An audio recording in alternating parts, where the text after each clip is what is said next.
Hello and welcome back to the ministry. And today we are talking about knowledge is power. To unlock a breakthrough, you go through trials and tribulations. As according to 1 Corinthians 12:3 and 12:31,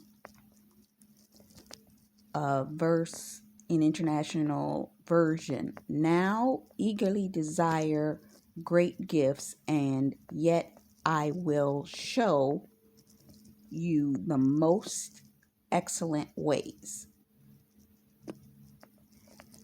You should earnestly desire the most helpful gifts. But now let me show you a way of life that is best of all. Knowledge can make you a CEO of a company, but lack of knowledge can leave you destitute and in the street. Now, I'll say this.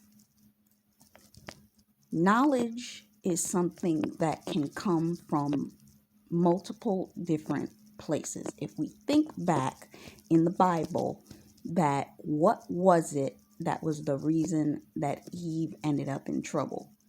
Did not God say, eating of the tree of the fruit of knowledge of good and evil?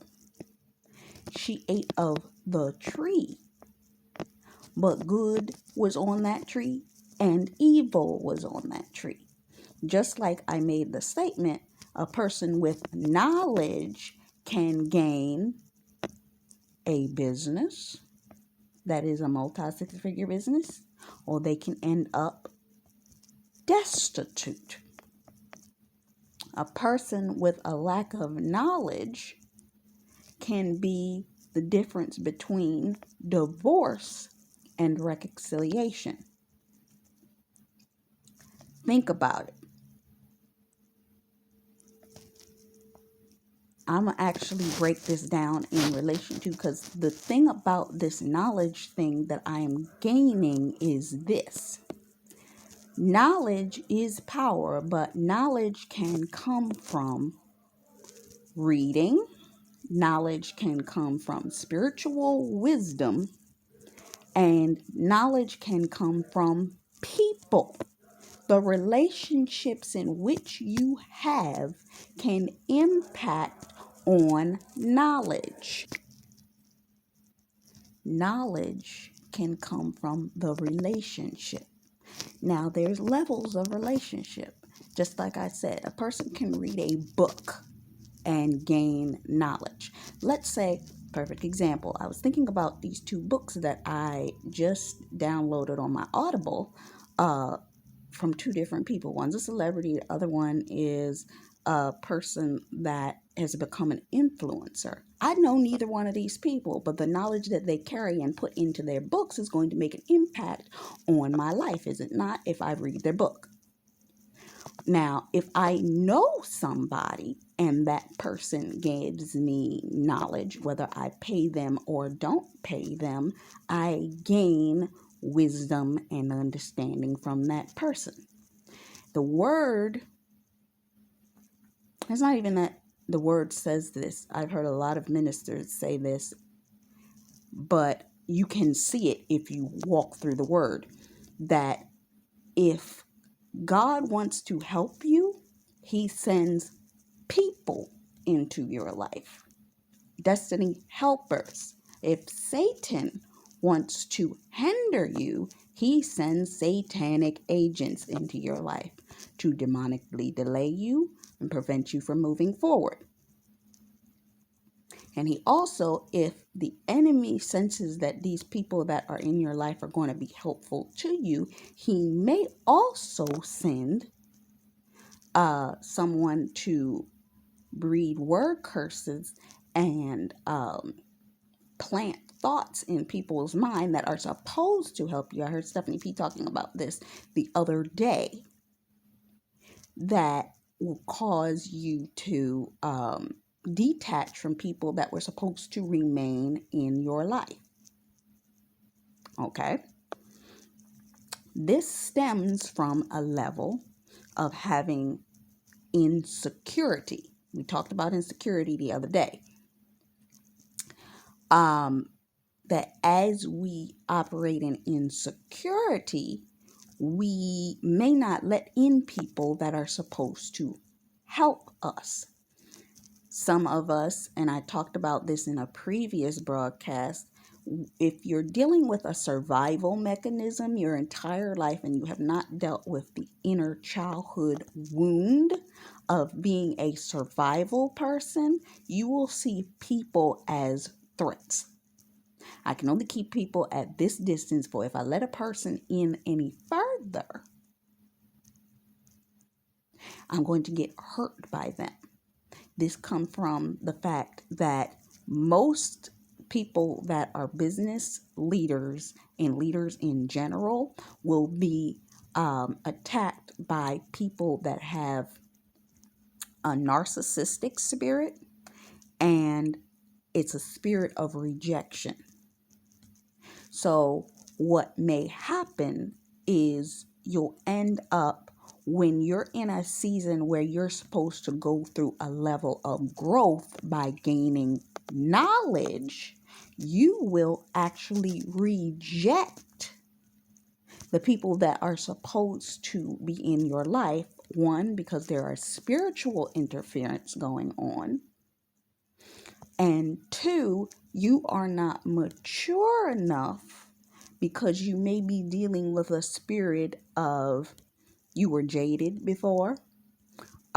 Yes, you can become introverted, because what happens in seasons of growth, what the enemy will do is send a person or people into your life to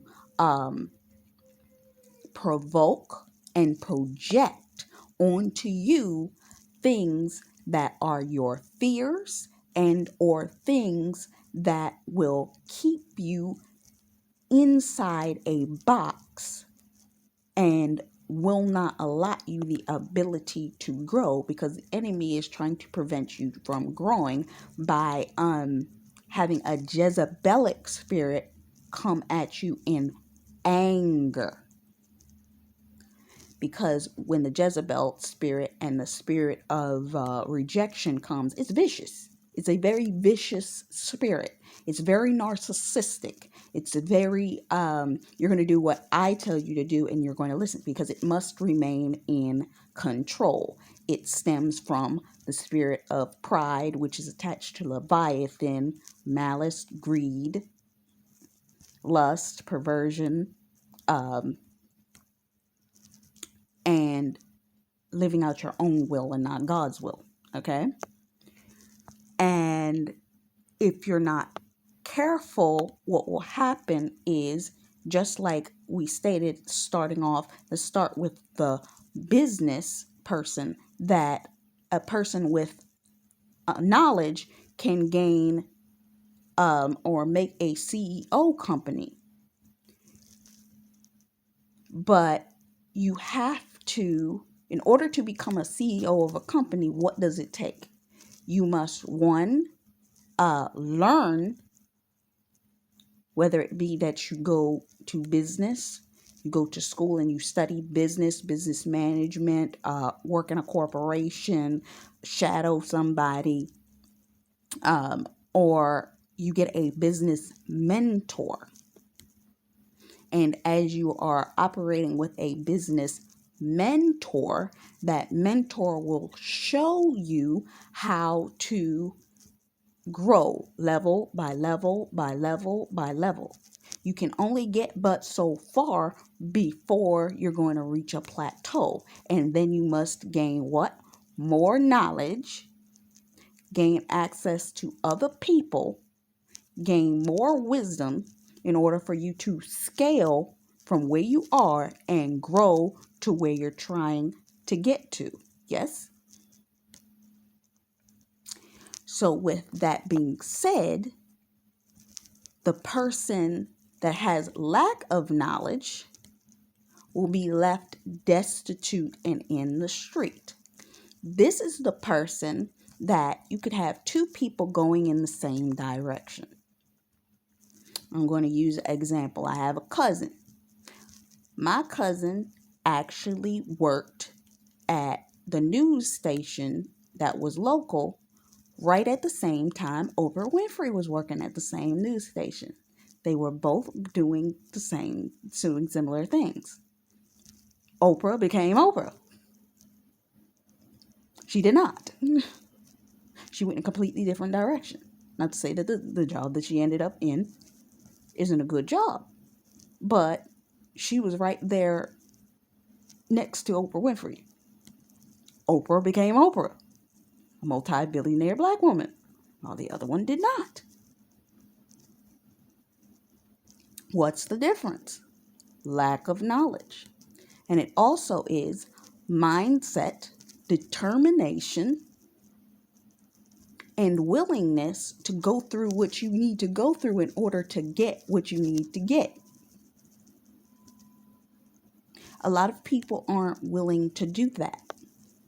There are some people that, perfect example, I'm going to that next. I want to close out this point, that if you're in business and you don't want to end up destitute, what is it that you need to not do?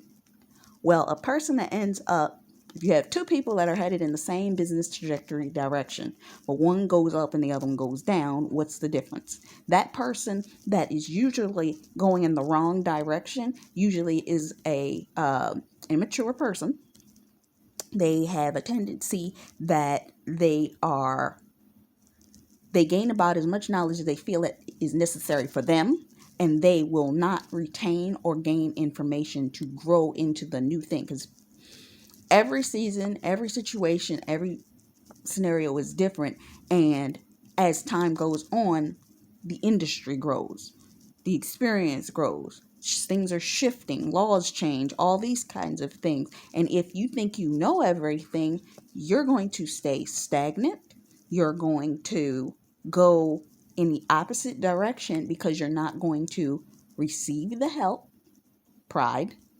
You're going to not allow people to help you because maybe you were jaded, maybe you were rejected before, and you pull back from people that are supposed to help you in a season that you're supposed to be getting help in. You become untrustworthy of the people that are supposed to be in your life because you become more concerned about, instead of helping people, you become more concerned about, well, I need to make sure that I'm taking care of me because ain't nobody going to take care of me. So you're innately going backwards.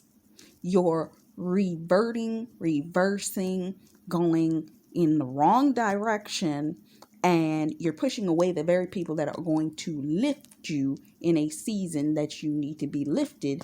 And you're in that mindset, I can do bad all by myself, which stems from childhood wound of, I had to survive by myself. I had to learn by myself. So I'm going to do this by myself because I'm never going to let anybody have more control over me than I have over myself. You understand what I'm saying? And because of that, you're lacking knowledge, because if I can gain the knowledge myself, what do I need you for? If I can do this by myself, what do I need you for? You may have more than me. You may be at a higher level than me. I may not need that. And unintentionally, you are going in the wrong direction. You are reverting backwards, and you are going into a level where you are becoming destitute to yourself. Now, let's step into the side of what I was saying in relation to the husband and the wife. A person with a lack of knowledge can make the difference between a divorce and a reconciliation. I'm going to reference the movie that we talked about in previously, The Lake House. The woman was sitting in one of the scenes of the film, and she was talking about how the people that were closest to her did not have access to her like the people that she kept at a distance. She would let people that had a distance from her have more access because of the fact that those people can't hurt her. Because of the fact that in the movie, there was a scene where the man that she was interested in, all she was doing was corresponding back and forth with him with letters. But at the initiation of communication face to face, when something went wrong, she initially used fear of attachment to this particular person to push them away. A business person can do this because of the fact that if they have people that they are associated with, now I will bring this point up. Friends cannot be business partners, and business partners cannot be friends. There is a very thin line there. But how? Because of the fact that if you're doing business with somebody, there's a level of respect that that person needs to have with you in order to continue to respect you. But if a person gets to know you as a human being on a personal level, they no longer have that same level of business respect. I told you about this with Jolynn Whitaker, where she was talking about a business partner, a person that was supposed to be a hire on, that they ended up getting in trouble with her and her business because they were not acting professionally. And then what ended up happening is this particular woman, she inappropriately made a phone call when she was not in a sober mind to her, and she came to the realization, I can no longer keep you on as a assistant, because she crossed a boundary. Now, in some ways, if a person crosses a boundary with you, you must deal with that as a boss to this person. But if you have a boss relationship, boss and employer relationship, no, they are not your friend. Now, if you're business partners, I've seen people that are business partners. They were friends from childhood. They business partners right now. Been business partners. They known each other since they were 10, and now they in their 40s. And their relationship is perfect. Sometimes it works that way.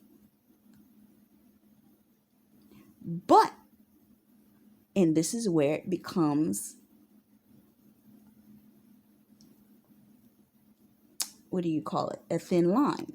Because you can have situations where your business partner is your best friend. But you both have to be going in the same direction, and you both have to have the same tenacity. Perfect example. If we remember back when Mary were doing a reality show, you had Erica, who was always the one that she's on time, she's doing everything that she needs to do, and she had everything that she needed to get done. She was very meticulous about everything she did. But the other sister was not. So the other one would show up later, the other one would do what she wanted to do, and it was a push and pull between the two of them because they were having certain types of issues amongst each other. And that was a family thing. So in some cases it can work, but you have to have discernment of the people in which you're dealing with in order to know, okay, I know this person, I can't trust them with X, Y, and Z, so I'm not even going to hire them as this.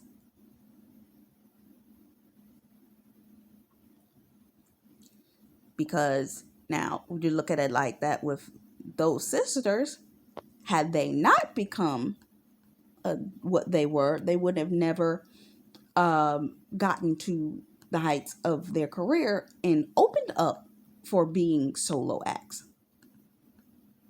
So it can be a treacherous line between the two, but it's the level of knowledge. So when it comes to marriage, a marriage can perish due to lack of knowledge because it can be the difference between the divorce and a reconciliation. You take a wife suspects her husband is cheating, and the lack of knowledge could destroy her and him. I remember years ago, I was a teenager and I saw this female comedian on television, and she was 100% right. And tell this, my ladies that are preparing for kingdom marriage, you gonna know this and understand this well. A woman, when given a piece of information, it doesn't need to be much, but if it looks off, we're going to come to every scenario that this thing can be before we get a chance to really understand what the situation is. This is why those of you that the Lord has already shown who your kingdom spouse is, and you are on their social media. I don't stalk my social media. If he pops up, it's one of those situations I actually get a little irritated. I'm like, really, God? Because I don't follow him like that. Is he on it? Yes. He's on social media. I'm on social media. So eventually, if I'm following you, your post's going to pop up. But I'm the type of person, not like some that'll sit there and stalk their social media all day long, all day long, all day long. What are you doing? Where you going? What are you... If you don't know what's going on in their life, you sitting there focusing on what they're doing isn't going to help you because you don't have all the pieces to the puzzle. So stalking their social media ain't going to help you. So as women, we have the ability to create narratives in our own mind. We're storytellers. We are planners. We can take a piece of information and create and develop a full visionary board off of one thing. So because we can do that, it can be dangerous when we put it on our partners. It can be dangerous when we can put it on our friends, because we will come up with an entire narrative that is not true in our own brain off of one small piece of information. Lack of knowledge will prevent you from actually gaining the truth of a scenario, and will be the difference between what? Divorce and reconciliation. Because in seasons like this, especially now, we're in the middle of October, the enemy is trying so hard. We have already talked about the enemy is out here trying to do splitting spells. They're out here trying to breed confusion, trying to bring about planting thoughts. Another young woman was talking about sexual dreams, all kinds of stuff. When it comes down to covering your spouse, cover them in prayer. But at the same time, you have to cover your relationships as well. I'm not talking about the God ordained relationship. I'm talking about your friendships, your partnerships, and so on and so forth. Because what they also are doing is breeding confusion of somebody that's supposed to be working with you. They're getting thoughts, dreams,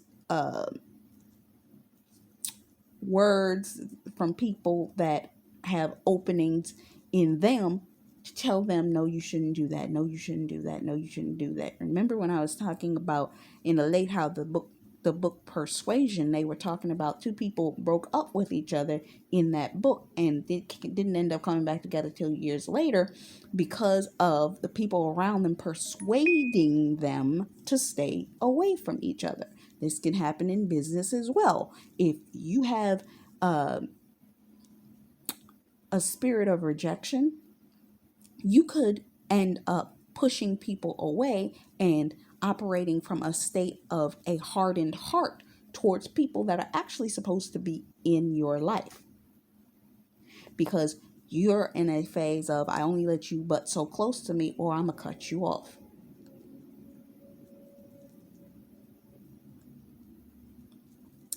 So these may be colleagues, these may be friends, these may be mentors, these may be uh, but when it comes down to your spouse, you can't cut your spouse off. So you have to sit in that relationship and maturely deal with the relationship.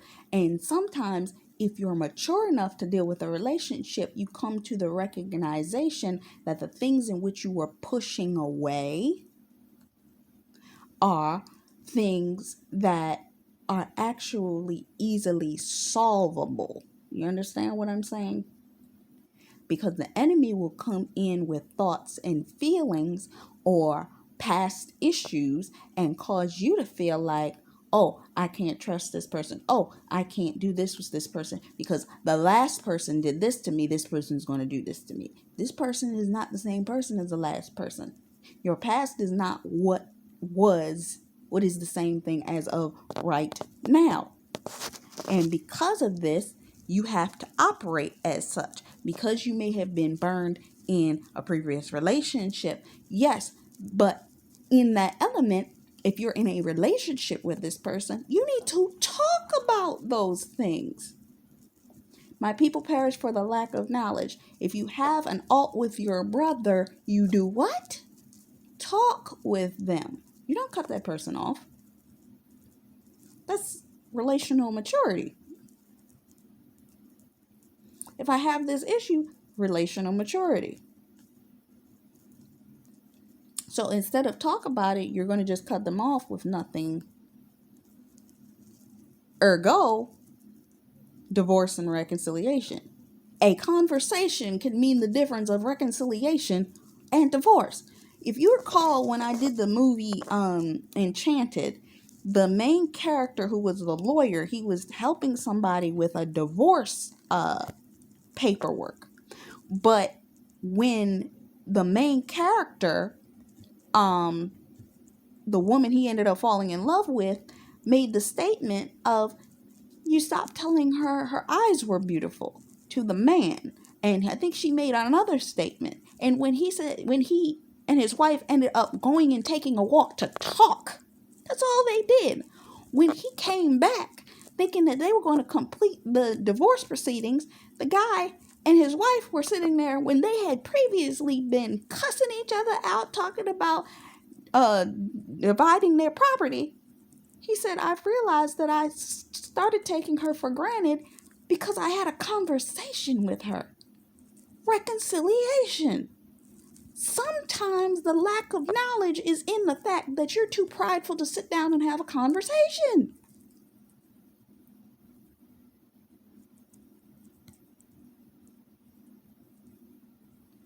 Because you got to be in control. Because you are dealing with a childhood wound that also came from your mother, your father, whoever it was that has had a Leviathan spirit on them that like to project and provoke.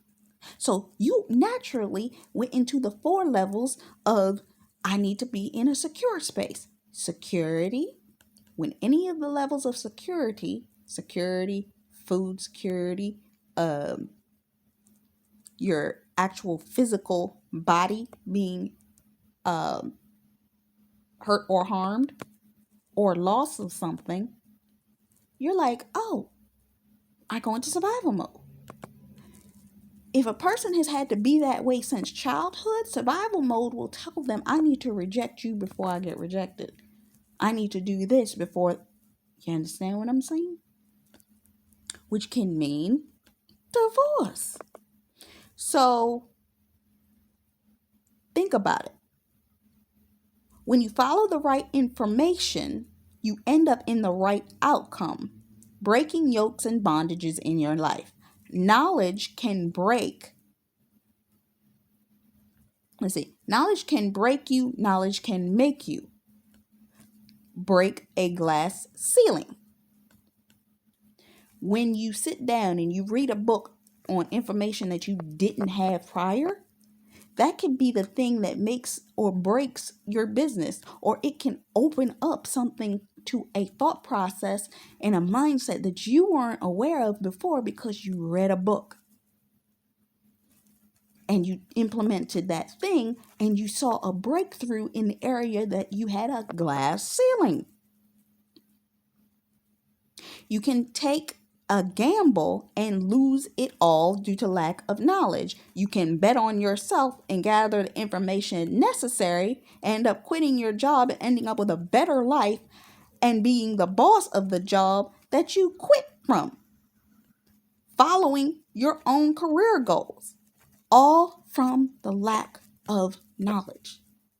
Whether you have knowledge and you don't have it. Should you over-absorb knowledge? No, I remember I was listening to a young woman a couple years back, and she did a video depicting and talking about a dream. Sometimes that we end up filling our plates, trying to constantly absorb and eat.